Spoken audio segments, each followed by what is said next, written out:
Hi hello नमस्ते, स्वागत आहे तुमचं स्मार्ट सुगरण या यूट्यूब चॅनलमध्ये। आज आपण बनवणार आहोत सुपर सॉफ्ट स्पॉन्जी अशी उपवासाची इडली। भगर आणि साबुदाणा या दोन्हीचं एकत्रीकरण करून अशा प्रकारे उपवासाची इडली नक्की बनवून पहा। अगदी झटपट होणारी ही रेसिपी आहे। त्यासोबत सांबर कसं बनवायचं ते पण पाहूयात। या इडली बनवण्यासाठी इथे मी वजनी आणि वाटीचं दोन्ही पण प्रमाण सांगितलेलं आहे। 1 वाटी भगर म्हणजे 200 ग्रॅम, पाव वाटी साबुदाणा म्हणजेच 50 ग्रॅम। भगर याला वरई किंवा उपवासाचे तांदूळ असे देखील म्हणतात। कोणत्याही किराणा स्टोअरमध्ये ही सर्वत्रपणे उपलब्ध होऊ शकते। साबुदाणा तर सर्वत्र उपलब्धच आहे। तर भगर आणि साबुदाणा आपल्याला भिजत घालायचे आहेत। हे एकत्र भिजत घातले तरी पण चालतील किंवा वेगवेगळे भिजत घातले तरी पण चालतील। तर इथे मी एका बाउलमध्ये भगर आणि साबुदाणा घेतलेला आहे। यामध्ये पाणी टाकून हे 3 ते 4 वेळा स्वच्छ धुवून घ्यायचे आहेत। अशा प्रकारे धुवून घेतल्यामुळे ह्याच्यामध्ये जे एक्स्ट्रा स्टार्च असतं ते निघून जाईल। 3 ते 4 वेळा स्वच्छ धुवून झाल्यानंतर याच्यामध्ये पाणी ॲड करूयात। ह्याच्यापेक्षा थोडंसं वरती पाणी आलं पाहिजे एवढंच पाणी घालायचं आहे। त्यानंतर झाकण ठेवून 2 तास भिजत ठेवायचं आहे। अशा प्रकारे 2 तास झालेले आहेत। पाहूयात की आपले भगर आणि साबुदाणा व्यवस्थितपणे भिजलेला आहे की नाही। तर भगर आणि साबुदाणा व्यवस्थितपणे भिजलेला आहे। ह्याच्यामध्ये जे एक्स्ट्राचं पाणी आहे ते काढून टाकूयात। मिक्सरच्या भांड्यामध्ये घेऊयात आणि पाणी न टाकता हे बारीक असं वाटून घ्यायचं आहे। प्रथम पाण्याचा अजिबात वापर करायचा नाही। साबुदाणा जर व्यवस्थितपणे बारीक झाला नाही तर 2 चमचे पाणी एक्स्ट्रा घ्यायचं आहे। तर अशा प्रकारे व्यवस्थितपणे वाटून घेतलेला आहे। एका बाउलमध्ये काढून घेऊयात। तर इथे मी 2 बॅचेसमध्ये वाटून घेतलेलं आहे।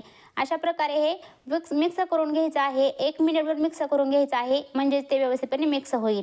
त्यानंतर 2 चमचे दही ॲड करूयात। चवीप्रमाणे मीठ ॲड करूयात। मीठ आणि दही या बॅटरमध्ये मिक्स करून घेऊयात। तर अशा प्रकारे मिक्स करून झालेले आहेत। त्यानंतर इडली बनवण्यासाठी इडलीच्या पात्राला प्रथम तेल लावून घेऊयात। तर सर्व पात्राला तेल लावून घेतलेलं आहे। त्यानंतर या बॅटरमध्ये इनो फ्रूट सॉल्ट ॲड करूयात। ह्याच्याऐवजी तुम्ही खायचा सोडा घातला तरी पण चालेल।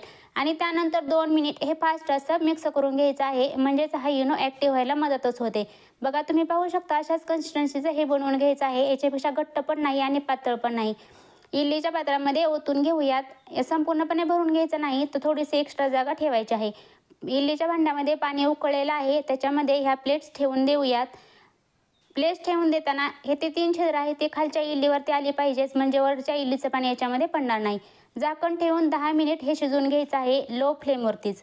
तर 10 मिनिट झालेले आहेत। आपल्या इडल्या शिजलेल्या आहेत की नाही ते चेक करूयात। तर आपला चाकू क्लीन येत आहे म्हणजे इडल्या व्यवस्थितपणे शिजलेल्या आहेत। साईडला काढून संपूर्णपणे थंड करून घेऊयात। संपूर्णपणे थंड झाल्यानंतरच तुम्ही पाहू शकता ह्या इडल्या अजिबात चिकट लागत नाहीत आणि थंड झालेल्या आहेत। चाकूच्या साहाय्याने किंवा चमच्याच्या साहाय्याने तुम्ही अशा प्रकारे या इडल्या डिमोल्ड करू शकता। तर अगदी सहज निघत आहेत। तुम्ही पाहू शकता अजिबात या पात्राला चिकटून राहत नाहीत। तर अशा प्रकारे मी इथे सर्व इडल्या बनवून घेतलेल्या आहेत। तुम्ही पाहू शकता अगदी सुपर सॉफ्ट अशी आपली उपवासाची इडली बनवून तयार आहे। इडली सोबत खाण्यासाठी बटाट्याची भाजी बनवून घेऊयात। त्यासाठी पॅनमध्ये 2 चमचे साजूक तूप घेतलेलं आहे। त्याच्यामध्ये अर्धा चमचा पांढरे तीळ ॲड करूयात। त्यानंतर हिरवी मिरची आणि अद्रक बारीक करून घेतली ती ॲड करूयात। अर्धा चमचा लाल मिरची पावडर आणि 2 चमचे खोबऱ्याचा कीस घेतलेला आहे तो या फोडणीमध्ये ॲड करूयात। त्यानंतर बटाट्याच्या अशा प्रकारे साल काढून फोडी करून घेतलेला आहे ते मिक्स करूयात आणि हे सर्व या फोडणीमध्ये मिक्स करून घ्यायचं आहे। त्यानंतर झाकण ठेवून 1 मिनिटभर आपण हे वाफवून घेणार आहोत। 1 मिनिट झालेले आहेत। झाकण काढून हे व्यवस्थितपणे मिक्स करून घ्यायचे आहेत। त्यानंतर यामध्ये गरम पाण्याचा वापर करायचा आहे। तर इथे मी 1.5 ग्लास गरम पाणी वापरलेलं आहे। तर तुम्ही पाहू शकता अगदी तरीदार अशी आपली बटाट्याची भाजी बनवून तयार आहे। चवीप्रमाणे मीठ ॲड करूयात आणि मिक्स करून घेऊयात। त्यानंतर लो फ्लेमवरती 10 मिनिट आपण ही भाजी शिजवून घेणार आहोत। 10 मिनिट झालेले आहेत।